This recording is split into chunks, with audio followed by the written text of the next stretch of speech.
Good morning to all of you in class 10th. We have discussed so far in chapter electricity.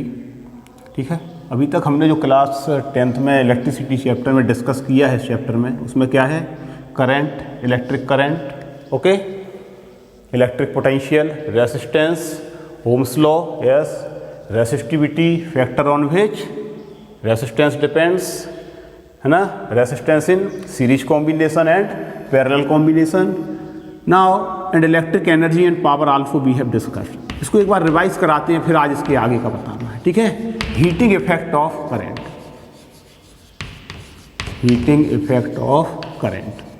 Heating effect of current में हमने तुम्हें बताया था कि अगर हमारे पास कोई रेसिस्टर है, कोई वायर है, जिसको हम रेसिस्टर बोलते हैं because it have property of resistance, so known as resistor wire. इस रेसिस्टर वायर को हमने एक सेल या सपोज करो एक battery, combination of cell and this is one key, okay, means switch, इससे हमने कनेक्ट किया, right. As we send the current with the help of this cell और बैटरी इन दिस वायर, है ना, this wire becomes hot after some time. नहीं बताया था, है ना, जब ये रेसिस्टर में करंट फ्लो होगा तो ये हीट अप हो जाएगा. इसका मतलब है कि इलेक्ट्रिकल एनर्जी का some part is consumed in the form of to increase the temperature here, और वही टेम्परेचर के इंक्रीज करने में इसका हम कहते हैं कि जो इलेक्ट्रिकल एनर्जी है सब कुछ हीटिंग इफेक्ट प्रोड्यूस कर रही है करंट की वजह से. ठीक है, और हीट एनर्जी में कन्वर्ट हो जाता है. इसके क्या है, ये कुछ डिसएडवांटेज भी हैं और कुछ इसके एडवांटेजेस भी हैं हीटिंग इफेक्ट से जो टेम्परेचर बढ़ता है. ठीक है, कुल मिलाकर के हमने वहाँ उस दिन बताया था कि अगर इलेक्ट्रिक एनर्जी हमें निकालना है, consume in resistor, electric energy कितना कंज्यूम हो रहा है, तो इलेक्ट्रिक एनर्जी के हमने तीन फार्मूले ड्राइव करे थे. W equal to V S into I into t, second W equal to I square R into t, and third हमने ड्राइव किया था V square upon R into t. These are the energies in joule, है ना, consumed, okay, electric energy. इसके बाद हमने उस दिन तुम्हें बताया था इलेक्ट्रिक पावर. इलेक्ट्रिक पावर यहाँ पर होता है the rate of dissipation of heat या एनर्जी पर यूनिट टाइम, यानी इलेक्ट्रिक पावर जो हो जाएगा, पावर का फार्मूला होता है electric energy consumed in time, P equal to W upon t. इसका मतलब जब हम T से डिवाइड करेंगे तीनों इलेक्ट्रिकल एनर्जी को, तो पावर्स के तीन फार्मूले हमारे पास हैं. P equal to V into I, yes, and P equal to I square R, and third is P equal to V square upon R, right. These are the electrical power. ठीक, यहाँ से अभी हम आगे और डिस्कस करेंगे इसके बारे में. आज इसके आगे का हमें तुम्हें थोड़ा सा बताना है और डिस्कस करते हैं. देखो, ये हम तुमको बता चुके थे. Now these energy is measured in joule, then electric power is measured in, yes, electric power is measured in, इसको हटा दें, ओके. इलेक्ट्रिक पावर का यूनिट क्या होगा, electric power is measured in watt, and 1 watt from here, 1 watt equal to 1 volt into 1 ampere. Write down in this, ठीक है, write down this in your notebook. ये होता है 1 watt equal to 1 volt into 1 ampere, and this is the power in terms of current and resistance. This is the power in voltage and resistance. बहुत अच्छे numericals जो हैं series और parallel combination में powers के, वो यहाँ से इन फार्मूलों की मदद से लगेंगे. यहाँ से हम 1 watt को डिफाइन कर सकते हैं, 1 watt पावर ऑफ इलेक्ट्रिसिटी, है ना, 1 volt पर, है ना, 1 volt पोटेंशियल पर 1 एम्पियर करंट किसी रेसिस्टर वायर में फ्लो हो तो उसमें एनर्जी कितनी होगी, पावर कितना होगा, 1 watt. ठीक है, और भी कई यूनिट यहाँ पर पावर के होते हैं इलेक्ट्रिकल एनर्जी को मेजर करने के. ठीक है, दूसरा यूनिट हम जानते ही हैं जूल पर सेकेंड, एक ये होता ही है मैकेनिकल, है ना, 1 जूल पर 1 सेकेंड, ओके, ये भी होता है.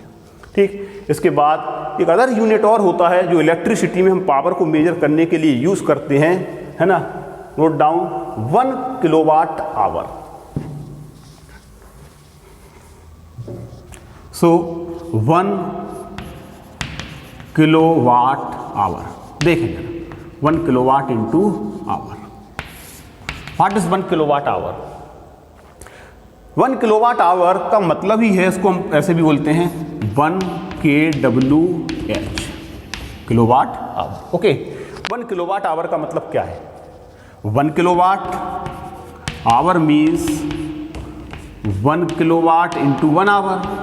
ओके, और 1 किलोवाट का मतलब 1000 watt into this watt is also this hour is convert into second, तो क्या होगा 60 मिनट इंटू 60 सेकेंड। ओके, हम पहले एनर्जी इसको कन्वर्ट करते हैं यूनिट्स में, न्यूमेरिकल वैल्यू का मल्टीप्लाई करो 36s50 3 and 4.5। Okay, watt into second and the unit is watt into second, right. और इस वाट इंटू सेकेंड को हम क्या लिख सकते हैं? अभी थोड़ी देर पहले हमने बताया था watt into second, 1 watt equal to 1 joule upon 1 second. Okay, दिखाई दे रहा है ना, राइट। इसका मतलब हम इसको क्या लिख सकते हैं? वाट इंटू सेकेंड को जूल, यानी this 1 kWh kilowatt hour 1 kilowatt hour equal to 1 2 3 4 5 6, यानी 3 डिजिट लेफ्ट हैंड साइड अगर हम डेसिमल को रखें तो 3.6, इसको हम ऐसे लिख सकते हैं पावर्स के फॉर्म में, इंटू 10⁻6 पॉजिटिव पावर, जब लेफ्ट साइड डेसिमल को प्लेस करेंगे तो 3.6 into 10⁻6, and this becomes, we can also write joule. So 1 kilowatt hour equal to joule, and which amount this is? इसका मतलब ये है 1 kilowatt hour is the unit of electricity or energy, है ना, which is measured in joule, यानी 1 kilowatt hour is the unit of energy, electrical energy when convert in joule, this is the amount of energy obtained. 1 kilowatt hour equal to 3.6 into 10⁻6 joule. Okay, इसको note down कर लें, copy में बहुत important है ना। और इसी को हम बोलते हैं 1 यूनिट, जो हम कॉमर्शियल कंज्यूम करते हैं इलेक्ट्रिसिटी को अपने घर में, जिसको हम 1 यूनिट बोलते हैं, बोर्ड ऑफ ट्रेड यूनिट में, BTU में, उसको क्या बोलते हैं? 1 kilowatt our. This is the amount of energy 1 जो किलोवाट आवर इंटू है इक्वल टू 1 यूनिट जो इलेक्ट्रिसिटी कंज्यूम करते हैं, याद रखना। यानी इसका मतलब है 1 यूनिट इलेक्ट्रिसिटी कब कंज्यूम होगी? हमारे डोमेस्टिक पर्पज में जब 1 इलेक्ट्रिसिटी एनर्जी कंज्यूम होती है, तो इसका मतलब है कि 1 आवर के लिए हम 1 किलोवाट का कोई डिवाइस को ऑपरेट कर दें, ऑन कर दें।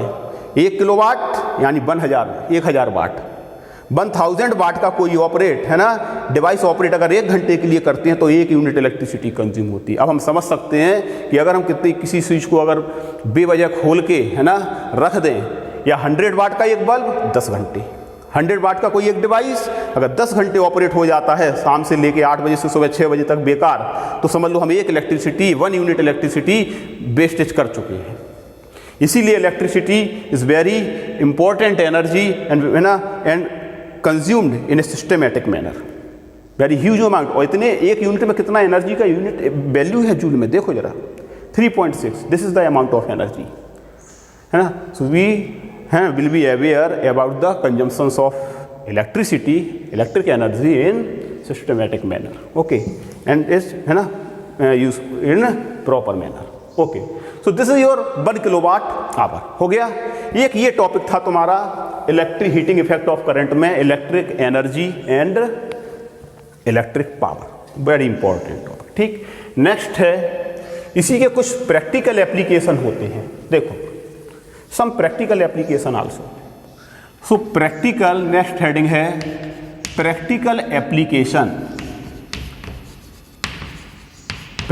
application of heating effect of current। Heating effect of current के कुछ प्रैक्टिकल कंसिक्वेंसेस भी हैं, कुछ जो यूजफुल हैं हीटिंग इफेक्ट ऑफ करंट। अगर अनड्यूली करंट फ्लो होता है, large amount of current flow होता है और हीट प्रोड्यूस होती है, अगर उसका कोई कंज्यूम नहीं है, कुछ प्रॉपर यूज नहीं है, तो ये तो एक लॉस है। लेकिन इसके कुछ प्रैक्टिकल एप्लीकेशन भी हैं जो हीटिंग इफेक्ट पर आधारित हैं। हम सबसे बेस्ट एग्जांपल है हमारे घरों में microwave oven, toaster, heater, electric iron, है ना, ये जितने भी डिवाइस हैं ये सब क्या है? हीटिंग इफेक्ट ऑफ करंट पर ही बेस्ड तो हैं। जब हम किसी इलेक्ट्रिक हीटर को ऑपरेट करते हैं, है ना, तो उसमें क्या होती है, उसकी जो कॉइल होती है वो हीट अप होकर के बर्न होने लगती है and temperature is produced, okay. और best example here is electric bulb. इसका एक एग्जांपल है इलेक्ट्रिक बल्ब। इलेक्ट्रिक बल्ब में क्या होता है? एक फिलामेंट होता है, ठीक। एंड इलेक्ट्रिक बल्ब है 1 फिलामेंट, राइट। और उसमें जो फिलामेंट होता है this is made of tungsten. किसका बना होता है ये? टंगस्टन। ओके, जो फिलामेंट होता है वो टंगस्टन का बना होता है। उस टंगस्टन का जब हम उसमें करंट फ्लो कराते हैं तो इसका मेल्टिंग पॉइंट इतना ज़्यादा heat up, it becomes heat up. और जब ये हीट अप होगा तो इसका टेम्परेचर बढ़ेगा, लेकिन इसका मेल्टिंग पॉइंट जो होता है टंगस्टन का, this is your melting point, है ना। इतना ज़्यादा टेम्परेचर होने पर भी ये मेल्ट नहीं होगा, यानी इसका मेल्टिंग पॉइंट जो होता है मेल्ट होने का वो होता है 3380 डिग्री सेल्सियस। और जब हम इस टंगस्टन के बल में करंट फ्लो कराते हैं तो फिलामेंट हीट अप होकर के इतना हीट प्रोड्यूस करता है कि it becomes red hot and produce light also, है ना। लेकिन इस टेम्परेचर पर चूंकि मेल्टिंग पॉइंट बहुत ज़्यादा है इसलिए वो मेल्ट नहीं होता है and produce continuously light due to heating effect. So this is one practical consequences electric bulb on the basis of heating effect of current, ठीक। और उसमें तुमने देखा होगा कुछ इनर्ट गैसेस हम भर देते हैं इलेक्ट्रिक बल्ब में, जैसे नाइट्रोजन एंड ऑर्गन, ठीक है ना। और उसको इंसुलेशन पर कनेक्ट कर देते हैं टंगस्टन के फिलामेंट को, ठीक। सेकेंड एप्लीकेशन और है इसका, सेकेंड एप्लीकेशन बहुत इंपॉर्टेंट है, हम देखें उसके बारे में भी डिस्कस करें। और ये सब एनसीईआरटी की किताब में बहुत अच्छे तरीके से लिखे हैं। अब तुम ये समझने के बाद अगर एनसीईआरटी की किताब में ये हेडिंग पढ़ोगे कि practical application of heating effect is very interesting way, NCERT की किताब में बहुत अच्छी तरीके से लिखा है। और हम कहेंगे कि सभी लोग एनसीईआरटी किताब को 1-2 बार जरूर पढ़ें और बहुत पेशेंस के साथ आराम से बैठ के। सेकेंड इसका एप्लीकेशन होता है फ्यूज वायर। फ्यूज देखो जो हमारे घरों में लगा होता है इलेक्ट्रिक मीटर के बाहर, तुमने देखा होगा कि जब बाहर से सप्लाई आती है तो मीटर के पास एक पोर्सिलिन में, है ना, एक पोर्सिलिन होता है, एक है ना, एक कार्ट्रेज होती है, उसमें कॉपर की प्लेटें या एलॉय की प्लेटें फंसी होती हैं। उससे मेन वायर लाइव वायर क्या होता है, पूरा सर्किट अंदर घर में कनेक्ट होकर के आता है। जो आजकल मॉडर्न वायरिंग में किसका काम होता है? एमसीबी का, है ना। जो आजकल नए स्विच आ रहे हैं वो क्या आते हैं? एमसीबी। और पुराने समय में हमारे घरों में जो बोर्ड होता था, आज भी लगते हैं, वो चीनी मिट्टी का एक कार्ट्रिज जैसा होता है, वो फंसा रहता है, ठीक है। दिस इज फ्यूज, ठीक। और वही नई टेक्नोलॉजी में क्या है जो आजकल कनेक्ट हो रहे हैं नई न्यू वायरिंग में, वो कहलाते हैं MCB. This also the work of fuse, है ना, एक्ट एज ए फ्यूज। ना फ्यूज में होता क्या है, कभी कभी बाहर से हमारे यहाँ जो सप्लाई आती है, सप्लाई वोल्टेज जो आता है वो ऑर्डिनरीली जो हमारी डोमेस्टिक लो में आता है, जो सप्लाई वोल्टेज आता है वो आता है, उसकी सप्लाई जो होती है स्टैंडर्ड करीब 220 वोल्ट। थोड़ा बहुत फ्लैक्चुएशन ये करता है, ध्यान रखें, है ना। इसको प्रैक्टिकल तरीके से समझो सब लोग। 220 वोल्ट की सप्लाई हमारे यहाँ आती है, कभी 200 भी हो सकता है, 210 भी हो सकता है, कभी 230 भी हो सकता है। एक रेंज में वो डिवाइस काम कर सकते हैं।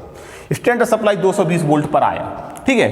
220 वोल्ट पर अगर हमने कोई पावर का कोई जैसे मान करके चलो, हमें सपोज करो कि हमने कोई, हमारे पास एक हीटर लगा है ना। देखें इसको हम बिल्कुल प्रैक्टिकल तरीके से देखें, कोई हीटर लगा है और उसका जो पावर है, जो है ना, जो वोल्टेज पावर कंज्यूम कर रहा है वो है 1 kilowatt. Okay, this is the unit of power. 1 किलोवाट का मतलब होगा क्या? 1000 वाट, राइट। इस सप्लाई पर 220 वोल्टेज की स्टैंडर्ड सप्लाई पर हम उस क्या है, उस इलेक्ट्रिक पावर को, इतने पावर को कंज्यूम करें। देखें ये हीटर जो है कितना करंट खींचेगा। सो करंट ऐसे ही तुम्हारे यहाँ न्यूमेरिकल आते हैं। करंट I इक्वल टू, हमने थोड़ी देर पहले बताया था, P इक्वल टू क्या होता है फार्मूला? V इंटू आई, राइट। इसको यहाँ अप्लाई करें तो देखें कि ये हीटर कितना करंट खींचता है।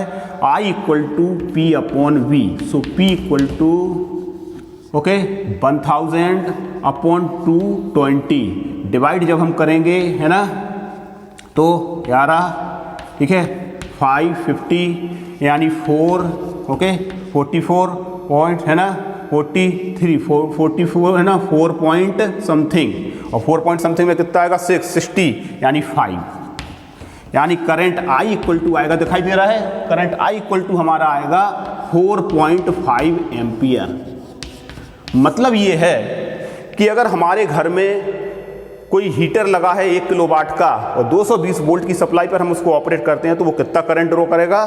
4.5 एम्पियर, ठीक। अब है क्या, कभी कभी अनड्यूली करंट ज़्यादा आ जाता है। पहले अब देखो फ्यूज पर आओ, इसको हम अभी और थोड़ी देर बाद एक्सप्लेन करते हैं। फ्यूज पर हम बात करें पहले, है ना। एक न्यूमेरिकल इस तरीके का तुम्हारा बन जाता है।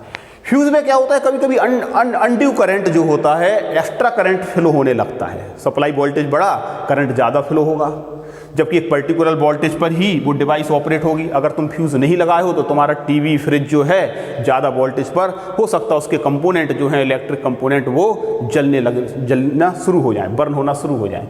बेहतर तरीका क्या है, हम एक फ्यूज़ लगा देते हैं। फ्यूज़ में जो पोर्सिलीन होता है, जो कॉर्टरेज होता है, उसमें कॉपर या एलॉय की प्लेटों को लगा देते हैं, राइट। जब अनड्यूली करंट ज़्यादा आएगा तो वो कॉपर की प्लेट के थ्रू आएगा या एल्यूमिनियम की जो भी प्लेटें तुमने लगाई हैं फ्यूज़ में, और हीटिंग इफेक्ट ऑफ करंट उसमें प्रोड्यूस होगा। हीटिंग इफेक्ट से इतना ज़्यादा हीट प्रोड्यूस होगा कि वो क्या हो जाएंगी, they are burn out. Fuse में जो कॉपर की प्लेट है वो हीटिंग इफेक्ट से रेड हॉट होगी और they are burn out and circuit becomes break there. और जैसे ही वो बर्न होगी तो सर्किट तुम्हारा अंदर का क्या है, टूट जाएगा और हमारे पूरे घर की जो सप्लाई है वो क्या हो जाती है, ऑफ। और करंट का क्या है, वहीं पे डिसरप्शन हो जाता है, break in circuit, right. And fuse becomes melt, और वो कहते हैं हम कि फ्यूज जल गया या फ्यूज उड़ गया, और क्या है वो गर्म होकर के मेल्ट हो जाता है और सर्किट को क्या कर देगा, ब्रेक कर देता है, right. So this is the function of fuse to save the whole appliances connected in the domestic circuit. जितने भी डोमेस्टिक सर्किट में अप्लायंस हैं, फ्यूज क्या होता है, अपना बलिदान कर करके खुद बर्न होकर के अंदर के जितने भी कंपोनेंट हमारे कॉस्टली हैं इलेक्ट्रिक कंपोनेंट, उनको क्या कर देता है, सेव कर देता है। सो this is the second application based on heating effect of current, fuse, very important. ठीक, इसको एक बार जरूर देख लें, ये जरूर आता है, एनसीईआरटी में लिखा है। अच्छा, हम लोग क्या करते हैं, अब इसी चीज़ को यहाँ पर लिखे रहने दो। जो फ्यूज हम यूज़ करते हैं या एमसीबी, अलग अलग रेटिंग का यूज़ करते हैं। हम मार्केट में जाएं, उससे कहें कि भैया हमको 5 एम्पियर का एक फ्यूज़ चाहिए, ओके, तो ऐसे लिखेगा 5 एम्पियर का फ्यूज़, उस पर ऐसे लिखा होता है 10 एम्पियर का फ्यूज़, है ना, this is the unit of current. 5 ampere के फ्यूज़ का मतलब क्या है, सुनो।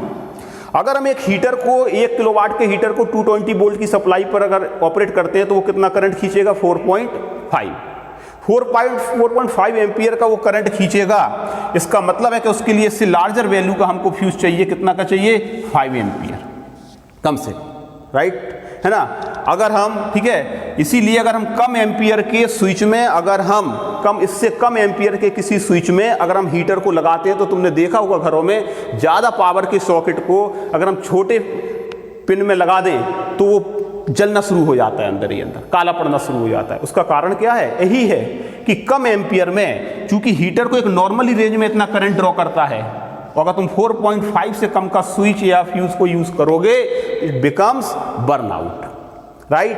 तो this is very important part your, ठीक है, this is the practical application based on heating effect of current, ठीक है। तो इस चैप्टर पर अब तुम्हारा जाकर के चैप्टर का ये थ्योरेटिकल कंसेप्ट खत्म होता है। अब हम नेक्स्ट टर्न पर तुमको कुछ न्यूमेरिकल को हल करने का ट्रिक और मेथड बताएंगे, ठीक है। ओके बच्चों।